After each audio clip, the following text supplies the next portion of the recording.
विकास में जीपीपीएस साथ है, सशक्त देश बनाने में जीपीपीएस साथ है देश के। નમસ્કાર મિત્રો, આપણે સફળ ઉદ્યોગપતિઓ સાથે ચર્ચા કરી અને એમની કંપનીની યાત્રા વિશેની માહિતી મેળવીએ છીએ. મને ઘણા બધા મિત્રોએ કોલ કરીને મેસેજ કરીને એવું કહ્યું કે તમે સફળ ઉદ્યોગપતિઓ સાથે વાર્તાલાપ કરો છો, તો બાલાજી વેફર્સના ચંદુભાઈ વિરાણી સાથે એક વાર્તાલાપ કરી અને એની જર્ની વિશે અમને વાત કરો ને, એ જણાવો ને.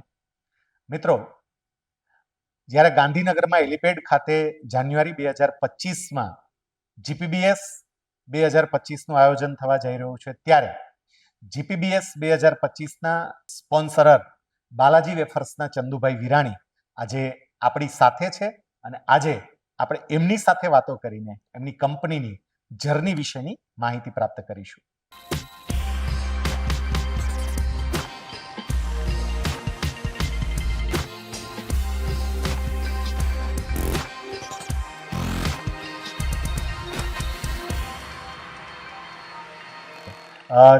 નમસ્કાર ચંદુભાઈ. નમસ્કાર. પહેલા તો હું આપનું સ્વાગત કરું છું અમારા આ વાર્તાલાપમાં, અને ખરેખર અમે ભાગ્યશાળી છીએ કે આપના જેવી વ્યક્તિએ અમને સમય આપ્યો અને આપની સાથે વાત કરવા માટેની આ તક મળી.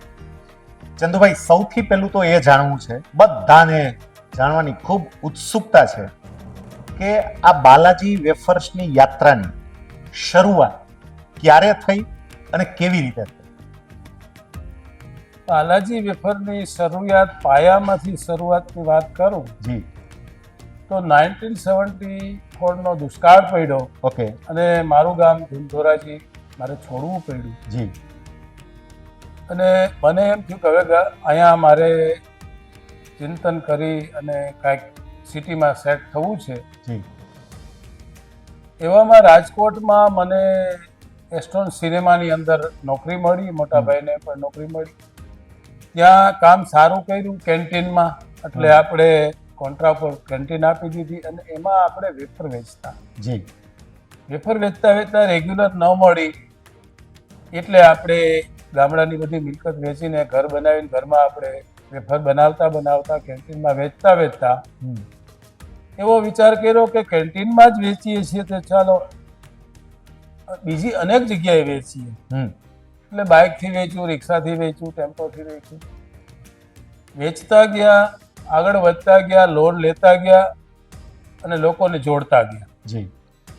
20,000ની લોન રિક્ષાની લીધી, ટેમ્પોની 1,80,000ની, ફેક્ટરીની 5 લાખ, 50 લાખ, કરોડ, 5 કરોડ, 25 કરોડ, 100 કરોડ, 200 કરોડ લોન લેતા ગયા, ભરતા ગયા, આગળ વધતા ગયા. 2500 કરોડનું આજ સુધી રોકાણ કર્યું.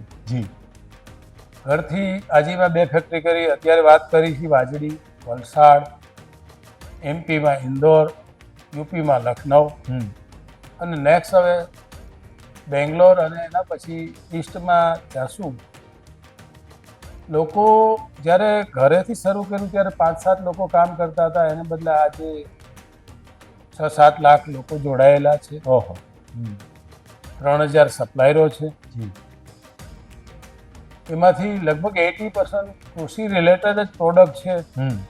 એટલે કૃષિને સમજ્યા, ખેડૂતને સમજ્યા, સેટિસ્ફાય કર્યા, એટલે મજબૂત કિસાનો થયા. એટલે સારું રો મટીરિયલ આપ્યું, સારી મશીનરીઓ પ્રોસેસ કર્યું અને એને વેચવાવાળા 600 ટ્રકોવાળા 10 મેન સોલ ડિસ્ટ્રીબ્યુટર છે. એ ટ્રકો દ્વારા જે ડિલિવરી કેને આપે છે તો 2,000 ડીલરોને, અને 2,000 ડીલરો છે એ લગભગ 50 લાખ દુકાનોમાં ડિલિવરી કરે છે.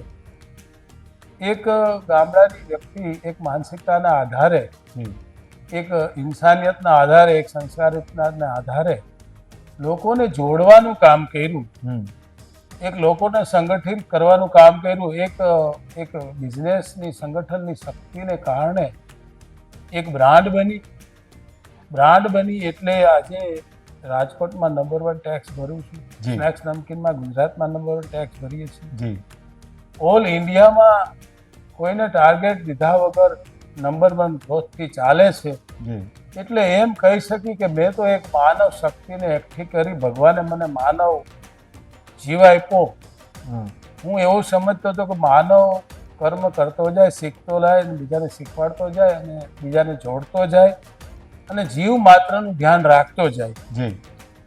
એ બીજાનું ભલું કરવાનું મારા દાદાએ મને શીખવાડ્યું હતું. બીજાનું ભલું કરતો ગયો, ભલું તો મારું થઈ ગયું. જી. તો આ એક બાલાજીની જર્ની સંક્ષિપ્તમાં મેં કહી દીધી. જી. હવે ચંદુભાઈ, પહેલી વસ્તુ તો એ કે તમે જ્યારે વાત કરી કે હું ધૂન ધોરાજીથી દુષ્કાળને કારણે રાજકોટમાં આવ્યો અને એસ્ટ્રોન સિનેમામાં પેલા નોકરી ચાલુ કરી, તો કોન્ટ્રાક્ટ તો તમે પછી રાખ્યો, પણ ખાલી એટલું જાણવું છે કે એ વખતે તમારો પગાર કેટલો હતો? મારો પગાર 90 રૂપિયા. ખાલી 90 રૂપિયા મહિનાનો. મોટા ભાઈનો 150 રૂપિયા. 90 રૂપિયાનો પગાર હતો. 90 રૂપિયાના પગારથી જર્ની ચાલુ કરનાર બાલાજી વેફર્સ વાળા ચંદુભાઈ અત્યારે વાર્ષિક ટર્નઓવર કેટલું હોય? 6000 કરોડ. 90 રૂપિયાથી 6000 કરોડની આખી આ યાત્રા. તમે તમારી આ સંક્ષિપ્ત યાત્રામાં બીજી ઘણી બધી વાતો મૂકી દીધી. એક પછી એક વાત ઉપર જરા આપણે ડિટેલમાં વધીએ આગળ. તો એક તો એ જાણવાની ઈચ્છા થઈ કે આ બાલાજી નામ પસંદ કરવા પાછળનું કોઈ કારણ ખરું? એસ્ટ્રોન સિનેમામાં હું જ્યારે નોકરી કરતો ત્યારે એક બાળ હનુમાનની કાચની એક મંદિર લાગ્યું. જી. ત્યાં અને હું દીવાબત્તી કરતો ને શનિવાર રહેતો. જી. પછી આપણે 82માં વિચાર કર્યો કે 84માં કે કંઈક નામ રાખીએ. બરોબર. ત્યારે મકાનનું નામ યુનિટી હતું. યુનિટી રાખવું કે બાલાજી રાખવું? તો ઘરમાં સર્વાનુમતે એવું થયું કે બાલાજી રાખવું. બરોબર. પછી ઘણા લોકો એમ કહેતા હતા કે ભાઈ બાલાજી નામ રાખ્યું, આ તો શનિની પનોતી લાગે. મેં કીધું ભાઈ અમારી પાસે કઈ છે નહીં, શનિ પનોતી. પણ બાલાજી રાખવાથી અમને એક ફાયદો થયો કે બાલાજી કોણ? તો કે બાલાજી રામના સેવક. જી. તો અમને સેવકના સેવક બની અને કામ કર્યું. એટલે આપણે નીચે રહીને કામ કરીએ એટલે લોકો આપણી સાથે સંગઠિત થયા. જી. અને આપણે બાલાજી કંઈક રેડ રેખા ટપતા હોય તો એક ગદા સપનામાં ઉગામે, તો એક સંસ્કારિત રહ્યા. એટલે આપણે એક વિશ્વાસ લોકોએ કર્યો અને એક બાલાજીનું નામનો આપણને વધારે બેનિફિટ મળ્યો. તમે બહુ સરસ વાત કરી કે ચારિત્રની દ્રષ્ટિએ હનુમાનજી બધા માટે આદર્શ મોડેલ છે અને તમે એ જ હનુમાનજીને આગળ ધરી અને તમારી આ જર્નીની શરૂઆત કરી. તમે આટલા સફળ થયા. અત્યારે ખાલી ભારત નહીં, ભારતની બહાર કોઈ પણ જગ્યાએ બાલાજીનું નામ બધે જ પહોંચી ગયું છે. બાલાજીનો પરિચય આપવાની કંઈ જરૂર જ ના પડે. તો કંપનીને આ કક્ષા સુધી પહોંચાડવામાં નૈતિક મૂલ્યો, જેને અત્યારે ઘણા બધા બાજુમાં મૂકી દે છે, ઘણા બધા ભૂલી જાય છે, ઘણા બધા અનએથિકલ પ્રેક્ટિસ કરીને પણ આગળ વધવાનો પ્રયત્ન કરે છે, તો તમારી કંપનીએ આવા નૈતિક મૂલ્યો, જેને આપણે વેલ્યુઝ કહીએ, એ કઈ રીતે જાળવી રાખ્યા, એને કેટલું મહત્વ આપ્યું? નૈતિક મૂલ્યો એટલે હું મારી ભાષામાં એમ કહું કે તમે મારા નાનામાં નાના વર્કરને અત્યારે મળો તો એને મારા ઉપરનો વિશ્વાસ હશે. જી. એક નાનામાં નાના ડીલરને મળો, એને મારા ઉપરનો વિશ્વાસ. એક નાનામાં નાના સપ્લાયરને મારા ઉપરનો વિશ્વાસ. એ વિશ્વાસ, ટ્રસ્ટ એ નૈતિકતા બિઝનેસની. જી. એક નાનામાં નાનો કન્ઝ્યુમર એને પોસાઈ શકે એવી સારી ક્વોલિટી, સારી પેકિંગ એના મોઢા સુધી પહોંચાડવું. ગરીબમાં ગરીબ માણસ પણ ખાઈ શકે, અમીરમાં અમીર માણસ પણ ખાઈ શકે એવો વિશ્વાસ અપાવવો, એ એક નૈતિકતા. જી. તો મારી દ્રષ્ટિએ આ કર્યું એટલે બાકીનું મારે જે કોઈ કિમિયા ન કરવા પડ્યા, કોઈ ટાર્ગેટ કે કોઈ સ્કીમો કે કોઈ ડેબિટ, આવા બિઝનેસમાં આ ઘણા બધા આવા કાંઈ કરવા ના પડે અને એક સિમ્પલ એની રીતે નેચરલ તરીકે ગ્રોથ મળતો રહી, કોઈ મગજમારી વગર, કોઈને પ્રેશર નહીં, કોઈને મગજમારી, પોતાની રીતે બધા જવાબદારીથી કામ કરતા થયા વિશ્વાસને કારણે. જી. એટલે તમે બહુ સરસ વાત કરી કે તમારી સાથે જેટલા સંકળાયેલા હતા પછી એક ગ્રાહક હોય, તમારો કર્મચારી હોય, તમારો ડીલર હોય, ડિસ્ટ્રીબ્યુટર હોય, ચેનલમાં કોઈ પણ આખી ટીમની અંદર જેટલી વ્યક્તિ હતી એ વ્યક્તિઓનો વિશ્વાસ તમે સંપાદિત કર્યો, એમની જરૂરિયાતોને ધ્યાનમાં લઈ અને તમે કામ કર્યું, એમને સંતોષ મળે એવી રીતે તમે કામ કર્યું ને એ આ તમારી સફળતાનું રહસ્ય છે.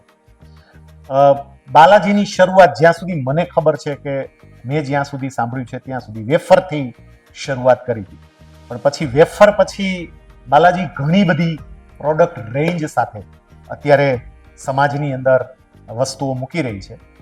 તો અત્યારે તમારી પ્રોડક્ટ રેન્જ કેટલી હશે? આમ તમે કઈ કઈ પ્રકારની પ્રોડક્ટ લોકો માટે અત્યારે માર્કેટમાં મૂકી છે? આમ તો પ્રોડક્ટની વાત કરીએ તો આપણે એસ્ટ્રોન સિનેમાની અંદર વેફર્સ, ચણા દાળ, મગદાળ, વટાણ ઓકે અને સિંગ આટલી વસ્તુ જ વેચતા. બરોબર. પછી બજારમાં વેચવા ગયા એટલે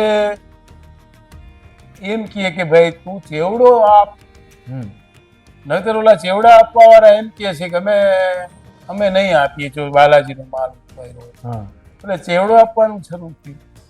પછી કે તું ચવાણું આપ, નહીતર ઓલા એમ કહે છે કે અમે બાલાજીનો માલ તારો નહીં. બરોબર. એટલે કસ્ટમરને અમારા કોમ્પિટિશરે એમ કીધું કે આ માલ તો જ હું આપીશ, એટલે અમારે મજબૂરીમાં બધી વસ્તુ આપવી પડી. અને પછી આજે હવે એવું થઈ ગયું છે કે એક R&D ટીમ છે. બરોબર. આજે લગભગ 20 ટીમો હોય છે, અલગ અલગ પોતે ડિપાર્ટમેન્ટ સંભાળે છે. એ પોતાની જવાબદારી હોય છે જી કે મારે કન્ઝ્યુમરને આજે કાલે વર્ષના અંત સુધીમાં કઈ પ્રોડક્ટ આપવી. બરોબર. સર્વે કરવો, ટેસ્ટિંગ કરવું, અને એનું એક કામ જ છે. જી આજે મારી નેક્સ્ટ જનરેશન, એની એક ટીમ, જી એની પાસે એક પ્રોફેશનલ ટીમ છે અને મારી એક પ્રેક્ટિકલ ટીમ છે. એ બંને ટીમોને સાથે લઈ અને એ એની જવાબદારીથી કામ કરે છે. એ મને પૂછવું એન્ડમાં પડે છે કે આ બરાબર છે ટેસ્ટ, બાકી એની રીતે 99% કામ કરે છે. એટલે એ પોતાની ટીમો એની જવાબદારીથી બધું કામ આગળ વધારી રહી છે. એટલે તમે જે વાત કરી કે ખાસ કરીને લોકોની જે ડિમાન્ડ હતી, લોકોની જે માંગ હતી, એને ધ્યાનમાં લઈ અને તમે માર્કેટમાં એક પછી એક પ્રોડક્ટ મૂકતા ગયા. હા. બીજું ચંદુભાઈ, ખાસ તમારો જે આ બિઝનેસ છે, આટલા વિશાળ ફલક ઉપર તમે આ બિઝનેસ ફેલાવ્યો. એકચ્યુઅલી આ ફેમિલી બિઝનેસ છે અને ફેમિલીમાં ભાઈઓ વચ્ચે સામાન્ય રીતે ડિસ્પ્યુટ થતા હોય, ઘણી વખત ખટરાગ થતા હોય, ઘણી વખત ખેંચાખેંચી થતી હોય. બાલાજી પરિવારમાં આવું કંઈ જોવા નથી મળતું અને આખો પરિવાર એક રહીને કામ કરે છે. તો કેટલાય મિત્રો એવા છે કે જે લોકોનો બિઝનેસ આ રીતે ફેમિલી બિઝનેસ છે, તો એ બધાને એમાં જાણવામાં રસ પડશે કે તમે એવું શું આયોજન કર્યું કે જેથી કરીને તમારો પરિવાર એક થઈને ટકી રહ્યો. જો ફેમિલીમાં તું મેં ન થાય તો ફેમિલી નાખ્યો. બિલકુલ, એ તો થાય જ. ઓકે. તો એમાં સરદાર પટેલ એમ કહેતા ઘરની ગાત ઘરમાં રાખો. Okay, good. આપણે હું એમ કહું કે સવારે સટાસટી બોલાવી લેવા, જી પછી બપોરે કે બીજા દિવસે એવું વિચારવાનું કે કાલે શું થયું તો નહોતું થયું, એને યાદ નહીં રાખવાનું. એટલે આપણે કાઠિયાવાડી કહેવત છે, મોતી ભાંગું વિંધતા ઘોડો ભાંગો ઠેકતા, મન ભાંગું કવેણ, નહીં એને સાંધો નહીં એને વેણ. એટલે મન આપણે તોડવાનું નહીં. જી જી. આપણે તું મેં થઈ હોય પણ એ તો ભાઈઓ છીએ ને. બીજે દિવસે તો એ થાય, પણ આપણે એને ગાંઠો નહીં વાળવાનો, મન તોડવાનું નહીં. એટલે તમે આ બહુ સરસ વાત કરી કે બધા વચ્ચે કદાચ મતભેદ હોય, મતભેદ ક્યારેય ના હોય. મતભેદ થઈ શકે પણ મનભેદ ના થાય. પરિવારમાં કોઈ એવું આયોજન કે એવું કંઈ થાય ખરું કે જેથી કરીને પરિવારના બધા લોકો સમયાંતરે મળે, સમયાંતરે ભેગા થાય, એવું કોઈ આયોજન હોય પરિવારને એક રાખવા માટે? આયોજન તો એની રીતે થતું હોય, લેડીઝો કરતા હોય, અમે તો નથી કરતા. પણ અહીંયા રોજ અમે બધા ભેગા બેસીને તો જમીએ છીએ. અચ્છા, અહીંયા તમે બધા જેટલા ડિરેક્ટર ભાઈઓ છો બધા સાથે ડિરેક્ટરો છીએ. જી. મારા જીજાજી છે, મારો ભાણેજ છે. જી. અને ભીખુભાઈના જમાય અમારે બાજુમાં છે. અમારે તો બધા સાથે તો રોજ બપોરે જમીએ છીએ. જી. અને લગભગ જમવાનું તો અમારા લેડીઝો ક્યારેક ને ક્યારેક કરતા હોય, ના કરે તો રાત્રે તો બધા ભેગા થઈને બેઠા જ હોય છે. એટલે અમારી જે જે કહેવાય ને આપણે કંપની, એ અમારે લગભગ બાળકો હોય કે મોટા હોય એ રાતે બધા બેઠા જ હોય છે, એટલે આમ કઈ નથી ભેગા થતા, ખાવાનું ભેગું એવું કઈ નક્કી જ નથી હોતું. સ્પેશિયલ ખાસ એના માટેનો કોઈ ઉપક્રમ નથી એવું થતો, કઈ અમારું પણ અનાયાસે જ ભેગા થાય છે. એ નેચરલ તરીકે હોય છે, એનું કોઈ આયોજન નથી હોતું. હમણાં તમે જે વાત કરી ગુજરાતીની કહેવતની, એવી જ એક ગુજરાતીની કહેવત છે કે જેના અન્ન ભેગા એના મન ભેગા. અને તમે બધા રોજ સાથે જમો છો એને કારણે પણ તમારામાં એકતા આવતી જાય છે. બીજી એક બાબત મેં સાંભળેલી હતી કે બાલાજી વેફર્સ એનું જે પેકેટ છે, એનો જે કલર છે, એનો કલર જોઈને અમુક જે એક્સપર્ટ હોય એણે એવી સલાહ આપી હતી કે ભાઈ આ તમે થોડું ચેન્જ કરો. પણ એ વખતે તમે અડગ રહ્યા હતા કે આ ચેન્જ નથી કરવું. એ ઘટના આખી શું હતી એ સહેજ? એકચ્યુઅલી બાલાજીની જ્યારે સિમ્પલ પેકેટમાંથી એક ડિઝાઇનમાં કરવામાં આવ્યું જી, ત્યારે બજારમાં લગભગ ગ્રીન પેકેટો હતા. બરોબર. મેં કીધું આપણે થોડા અલગ પડીએ, હા, આપણે દેખાઈએ બીજા કરતા અલગ, સાથે નથી રહી. એટલે આપણે ઓરેન્જ કલર રાખ્યો બાલાજીનો સિંદુરિયો. હા, એટલે ઓલા ડિઝાઇન વાળા કે આ ડિઝાઇન નો દબાવી દે છે. મેં કીધું મારે એ ક્યાં દબાવવાનું, મારે તો અલગ પડવું છે. અને મારે તો જો સીતાના રામ માટે, સીતાના માટે જે પોતે આખા રોડાઈ ગયા હતા, મારું પેકેટ આખું એ હોવું. એટલે આપણે ત્યાંથી ઓરેન્જ શરૂ કર્યું, અને એ શરૂઆત એટલે એમ ઓરેન્જની આવી અલગ. અને એને કારણે જ અત્યારે કોઈ પણ જગ્યાએ બાલાજીનું પેકેટ પડ્યું હોય તો લોકોને તરત જ નામ વાંચ્યા વગર પણ ખબર પડી જાય કે આ બાલાજીનું જ પેકેટ છે. ચંદુભાઈ, તમે ઘણી બધી સરસ આખી જર્નીની વાત કરી રહ્યા છો. એક બાબત તમારી પાસેથી એ જાણવાની ઈચ્છા છે કે બાલાજી પરિવાર, હમણાં તમે જે વાત કરી કે તમારે કેટલા બધા ડિસ્ટ્રીબ્યુટર્સ, કેટલા બધા ડીલર્સ, કેટલો મોટો પરિવાર, તો આ આખા પરિવારને સાચવવા માટે, પછી તમારા કર્મચારી હોય, ડીલર હોય, ડિસ્ટ્રીબ્યુટર્સ હોય, એને સાચવવા માટે તમે શું કરો? એની સાથેના સંબંધો મજબૂત થાય એના માટે શું થાય?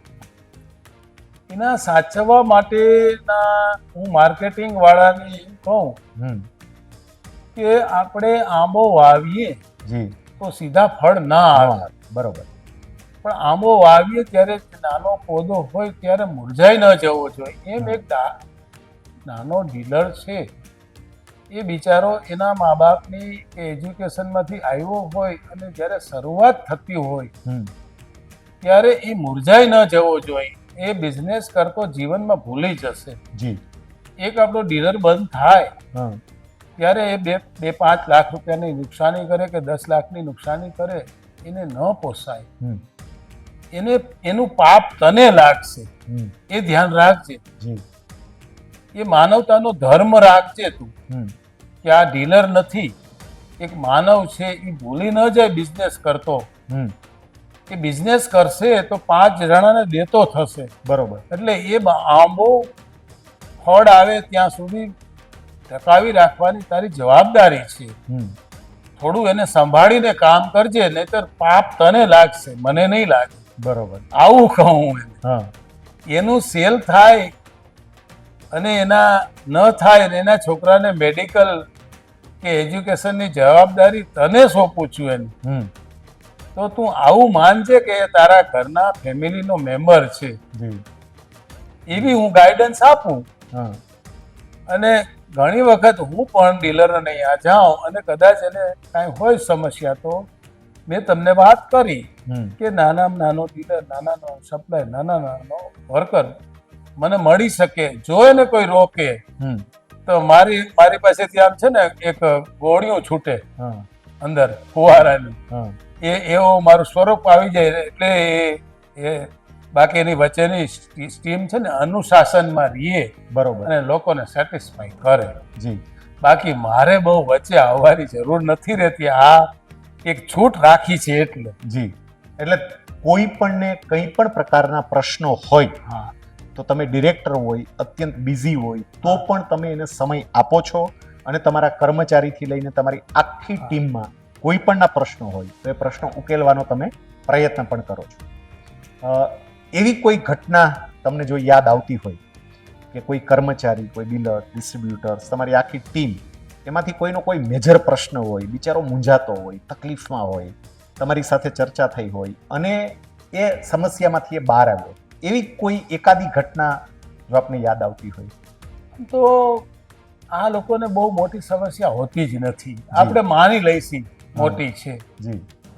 ખાલી એની સમસ્યાનું સમાધાન કરવાના વિચાર આપણે રાખીએ ને કે તું આ મને મળજે, એટલે બાકીની ટીમ અનુશાસનમાં જ આવી જાય છે. મારા સુધી નથી પહોંચવા જ દેતા, એ પોતે જ કરી લે છે.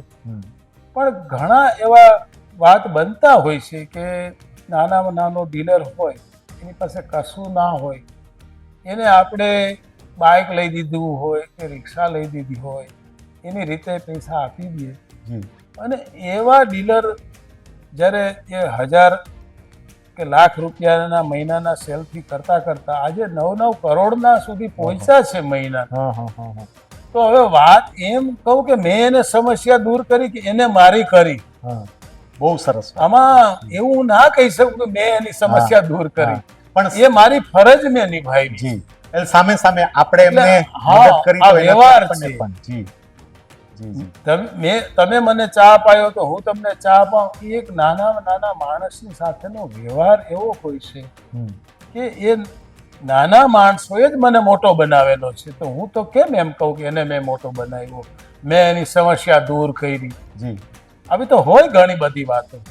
બીજું એક એ જાણવું છે કે ખાસ કરીને જે ફૂડ માર્કેટની અંદર કંપનીઓ હતી, એમને કોરોના વખતે એવું કહેવાય છે કે થોડો સંઘર્ષનો પીરિયડ કોરોના વખતે હતો.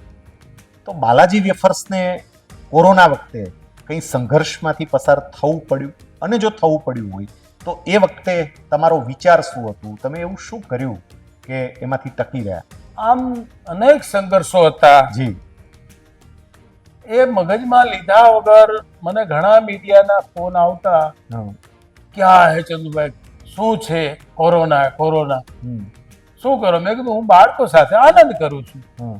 આમાં શું મંડી પડ્યા છો? કોરોના મોટી રાત છે તો મોટો દિવસ પણ છે. એની રાહ જુઓ, પોઝિટિવિટી. અને પછી ધીમે ધીમે શરૂ થયું તો સરકારની ગાઈડલાઈન્સ આવી, અડધા માણસોથી કામ કરો. હવે એક્ઝામ્પલ કે મારી પાસે એક પ્રોસેસનો પ્લાન્ટ હોય 10 ટનનો, હવે 5 ટનનો પ્રોસેસ કરીએ એનું તેલ બગડી જાય, હવે એ કેને સંભળાવવા જાઉં? બરોબર. એટલે અમારી નેક્સ્ટ જનરેશને તાત્કાલિક ઓનલાઈન બધી વાતો કરી અને એકાબીજાને બધું અહીં બેઠા ઓનલાઈનથી કરી અને રોબોટ મંગાવી લીધા. ઓહો. જર્મનીથી. અને મેં એવું કીધું કે લોકોને રોજી નથી મળતી તો આપણે માલ બનાવો, તો સોલ ડિસ્ટ્રીબ્યુટરના ટ્રકો ચાલુ થાય, ડીલરને માલ આપો, એના રિક્ષાઓ કે એની ડિલિવરી શરૂ થાય. અને લોકો ઘરમાં બેઠા છે, બિચારાઓને કાંઈ દુકાનોમાંથી નાસ્તો નથી મળતો, તો એને નાસ્તો મળતો થાય. એટલે તમને એમ કહું કે આ અમે હિંમત રાખી અને એ કોરોના સમયમાં પ્રોફિટ ન કર્યો, કારણ કે કોરોના અને પાછું રશિયા યુક્રેનનું યુદ્ધ એટલે રો મટીરિયલના ભાવ આસમાને, ગેસના ભાવે ડબલ, આમ તેમ અફડાદફડી. પણ એમાં કાંઈ વિચાર્યા વગર અત્યારે લોકો મુસીબતમાં છે. એ લોકોએ આપણને આટલું આપેલું છે તો આજે એને આપો. આપણે રેટ વધાર્યા વગર એ અમે માલ વેચો.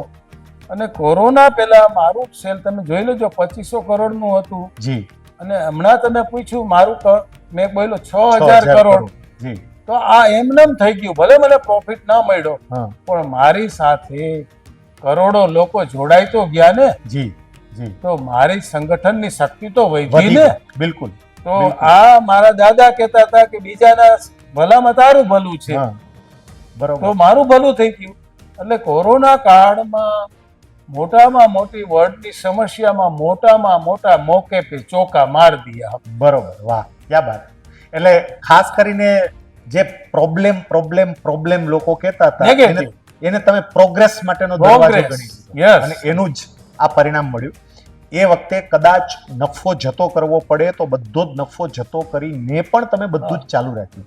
આ તમે જે વાત કરતા હતા એમાં એક વાત બહુ સરસ ગમી ગઈ કે તે વખતે રોબોટ લાવ્યા હા અને રોબોટ દ્વારા કામ, કારણ કે તમે કહ્યું કે 50% ક્ષમતાએ કામ કરે તો બીજી કેટલીક પણ તકલીફો પડતી હતી. આજે રોબોટનો ઉપયોગ થાય ખરો હવે? થાય છે ને. અચ્છા. રોબોટનો ઉપયોગ થાય છે. મારું 2500 માંથી 6000 કરોડનું ટર્નઓવર થઈ ગયું તો માણસો વધારવા પડ્યા. જી. એવું નથી કે એક માણસને છૂટો કર્યો. હા. માણસો મારા પેલા હતા સમજો 1000 માણસો, આજે 2000 માણસો થઈ ગયા. જી. મારા પેલા ટોટલ માણસો 3035 હતા, આજે 6000 7000 થઈ ગયા. જી, એટલે ડબલ ઓલમોસ્ટ. ડીલરો વધી ગયા એ અલગ, મારા દુકાનદારો વધી ગયા એ અલગ. જી. એક મહત્વની વાત આપને પૂછું કે ખાસ કરીને હાઇજીન જાળવવા માટે, કારણ કે બાલાજી વેફર્સનું નામ એના માટે ખૂબ પ્રસિદ્ધ છે, તો એના માટે શું કરે? અત્યારે લોકોને પોતાના સ્વાસ્થ્યની ખૂબ ચિંતા હોય છે અને તમે ફૂડ બેવરેજીસ ફિલ્ડમાં કામ કરો છો, તો હાઇજીન જાળવવા માટે અત્યારે વેફર્સ બાલાજી વેફર્સ શું કરે? પેલું તો હું તમને એમ કહું કે બટાકા મજૂર ઉતારે ટ્રકમાંથી જી, અને કાર્ટૂન ગોડાઉનમાં ઓટોમેટિક વયું જાય છે. ઓકે, એટલે હ્યુમન ટચ બને ત્યાં સુધી કોઈ ટચ તો કરતા નથી. જી. એ ટચ શું કરે છે કે એ જોવે છે, ચાલુ બંધ કંઈ વાંધો નથી ને ચાલુ બંધ કરે છે, સફાઈ કરે છે, કાર્ટૂન મૂકે છે અને રો મટીરિયલના જે કાર્ટૂન પેકિંગના એના લિફ્ટિંગ કરે છે. એ મસાલા નાખવાનું કામ કરે છે. એ બાકી કોઈ પ્રોડક્ટને અડતા નથી. બરોબર. એટલે એ અનટચ વસ્તુ બને છે. હું તમને એમ કહું કે સિંગ આપણે ઘરમાં ભજીયા બનાવી અને હાથ ચણાનો લોટ ન થાય અને ભજીયા બને એવો તમને વિડીયો અમે ઉતારી શકશો. બરોબર. બરોબર. એ અહીંયા જ જોઈ શકશો. તમે એન્ટર થશો તો 2 ગેટ આવે, પછી તો તમે અંદર થઈ શકશો. જી. અને અંદર જાશો એટલે તમારે બ્લોર શરૂ થશે, એટલે પાર્ટિકલ કોઈ ના જાય. અને બીજું અંદર જાશો તો તમારે હાથ ધોવાનું પહેલા આવશે. જી. તો હાઇજેનિકતા તો પૂરો ખ્યાલ રાખીએ છીએ, કારણ કે અમારે 30-40 દેશોમાં એક્સપોર્ટ કરીએ છીએ. ઓકે. એક્સપોર્ટ કરવું હોય તો અમારે મશીનરી રજીસ્ટ્રેશન કરવી પડે, ફેક્ટરી રજીસ્ટ્રેશન કરવી પડે, એના લોકો ચેક કરવા આવે. જી. ત્યાર પછી એ પ્રોડક્ટ રજીસ્ટ્રેશન થાય છે. એક્ઝામ્પલ કે અમારે વલસાડ કે ઇન્દોર કે એ ગમે ત્યાંથી એ ના રજીસ્ટ્રેશન ના કરીએ તો એક્સપોર્ટ કરી શકીએ. જે મશીનરી જે કંપની એક્સપોર્ટમાં રજીસ્ટ્રેશન કરેલી હોય ત્યાંથી જ અમે એક્સપોર્ટ કરી શકીએ છીએ. અત્યારે એટલે અમારે નિયમોનું પાલન કરવું પડે. અત્યારે બાલાજી વેફર્સ ભારત સિવાય વિશ્વના બીજા કયા કયા દેશોમાં એક્સપોર્ટ કરે છે? હવે હું ક્યાં બોલું, કેનેડામાં મળે છે, અમેરિકામાં મળે છે, લંડનમાં મળે છે, ઓસ્ટ્રેલિયામાં મળે છે, ન્યુઝીલેન્ડમાં મળે. ન્યુઝીલેન્ડ ઓસ્ટ્રેલિયાનું નામ દઈ દો એટલે હવે એનાથી તો કોઈ કડકાઈ વાળો દેશ નથી. પૂરું થઈ ગયું. ત્યાં તમને મળશે. જી.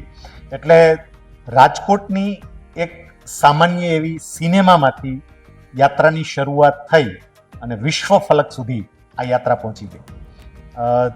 ચંદુભાઈ, એક બાબત એ જાણવી છે કે 2024માં રાજકોટમાં સરદારધામ અને ક્રિએટ ઓફ ફોક્સ એમણે જીપીબીએસ 2024નું આયોજન કર્યું અને 10 લાખ કરતાં વધારે મુલાકાતીઓ આ જીપીબીએસ 2024માં આવ્યા. કદાચ સૌરાષ્ટ્રની એવી પહેલી ઘટના હશે કે કોઈ આ પ્રકારની સમિટમાં આટલા મોટા લોકો આવ્યા હોય અને એમાં બાલાજી સ્પોન્સર તરીકે જોડાયું. તો એનાથી બાલાજી વેફર્સને આ જીપીબીએસ સમિટને કારણે શું બેનિફિટ થયો? બાલાજીને પણ બેનિફિટ થયો અને અનેક લોકોને બેનિફિટ થયો. એવું અનેક લોકોના મોઢે મેં સાંભળ્યું. જી. કે રાજકોટને આંગણે આવું એક્ઝિબિશન અમે ક્યારેય નથી જોયું. હવે ખબર નહીં સાચું ખોટું, પણ એવું કહેતા કે પહેલે જ દિવસે બધા કેટલોગ ચલા ગયા. જી. હા, બરોબર, સાચી તો વાત. પછી આયોજકોને એવું કરવું પડ્યું કે 50 રૂપિયા એન્ટ્રી ફી રાખવી પડી. પણ તોય કાંઈ ફરક ન પડ્યો. લોકોને બોલાવવા પડે અમારે ત્યાં આવો. અહીંયા રોકવાનું કામ માટેની 50 રૂપિયા ફી રાખી. જી. આ સરદારધામ એક્ઝિબિશનની ટુકડીને એ પૈસા લેવા માટે નથી ફી રાખી, પણ ફ્લો ઘટાડવા માટે. ફ્લોને કંટ્રોલ. એટલે એક અનેક એક્ઝિબિશન કરનારા રાજકોટમાં હવે આવતા થઈ જશે જી અને એને કારણે આજે તમે ગ્લોબલ સમિટનું જે નામ આપ્યું હતું, હા હવે તમે માનશો મને એક સીધો દુબઈ વાળો તો ત્યાં જ મળ્યો વાહ ક્યાં બાત કે આમ એવા અનેક લોકો મને મળવા આવ્યા. જી તો એવા અનેક બીજા સ્ટોલ વાળાએ પણ અમને કીધું કે હા. અમારી એક ગ્લોબલ તરીકેની એક પહેચાન થઈ.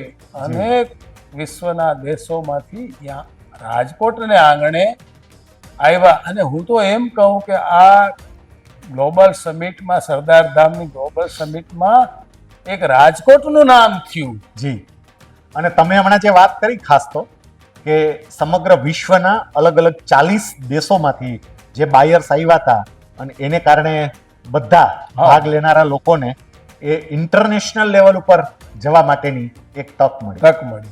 તમે 2025માં જે ગાંધીનગર ખાતે જીપીબીએસ થવાની છે એમાં પણ સ્પોન્સર તરીકે જોડાણા છો, તો એમાં જોડાવાનો વિચાર કેમ આવ્યો? એમ હવે આમાં તો શું છે કે અમે જોડાઈ ગયા હોય એટલે જોડાઈ રહેવાનું હોય. બરોબર. આમાં વિચાર તો આવવાના જ ના હોય. જી જી એક સાથી અમારા ગગજીભાઈ હોય જી તો એમાં એના વિચાર એ અમારા વિચાર, જી. એમાં કઈ બીજા લાંબા વિચાર કરવાના ના હોય. જી જી જી જી તમે વાત કરી કે એક એવો સંબંધ, અને હા. સંબંધને કારણે હવે આગળ ચાલે અને એમાં પણ આપણને ઇન્ટરનેશનલી એક જે પ્લેટફોર્મ મળે છે ને રાજકોટ કરતાં પણ ખૂબ મોટા સ્કેલ ઉપર જ્યારે ગાંધીનગર થશે હા. ત્યારે બાલાજી વેફર્સ બીજા વિશ્વના કેટલાય દેશો સુધી પણ હવે એ પહોંચશે. વિચાર એટલે આવે કે સોનામાં સુગંધ ભળે, જી, સારા બિલકુલ. વ્યક્તિ સાથે જોડાય જી એટલે વિચાર તો હોય જ. એક સારા લોકો સાથે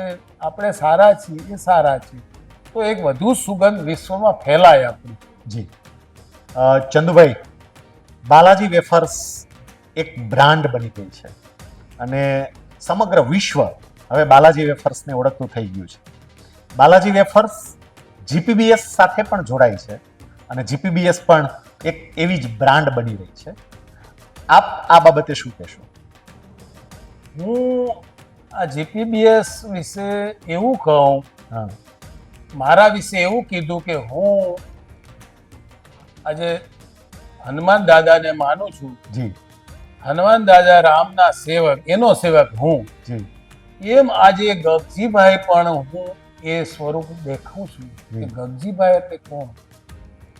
માત્ર ને માત્ર સમાજની સેવા કરવી, એવું નહીં કે પટેલ સમાજની જ સેવા કરવી, અનેક સમાજને આપણા સમાજ સાથે જોડી, એજ્યુકેશન કરતા કરતા વેપારની સાથે જોડી જી અને દરેક સમાજને સાથે લઈ અને વિશ્વ ફલક સુધી આ જીપીબીએસ નું નામ થાય અને દરેક સમાજને એને આ ગગજીભાઈ ના એક સૂત્રમાં જે સેવક તરીકે બધાને સેવા મળે એવા સૂત્ર સાથે આ જીપીબીએસ આગળ વધી રહ્યું છે. માત્ર નહીં કે આ એક સમાજ માટે મર્યાદા. પટેલ સમાજ માટે, વિશ્વના દરેક લોકોને જોડવાનું આ કામ કરી રહી છે એ સંસ્થા છે. આ મેં નજરે જોયું છે. જી જેવી રીતે બાલાજી વેફર્સ બધાને જોડવાનું કામ કરે છે એ જ રીતે સરદાર ધામ અને ક્રિએટ ઓફ ફોક્સ જીપીબીએસના માધ્યમથી તમામે તમામ સમાજના ઉદ્યોગપતિઓને એક પ્લેટફોર્મ પર લાવવાનું કામ કરે છે. યસ જી ચંદુભાઈ, આપે ખૂબ સરસ માહિતી આપી અને આપે આપનો સમય આપ્યો એ બદલ આપનો ખૂબ ખૂબ આભાર. देश के विकास में जीपीबीएस साथ है, सशक्त देश बनाने में जीपीबीएस साथ है.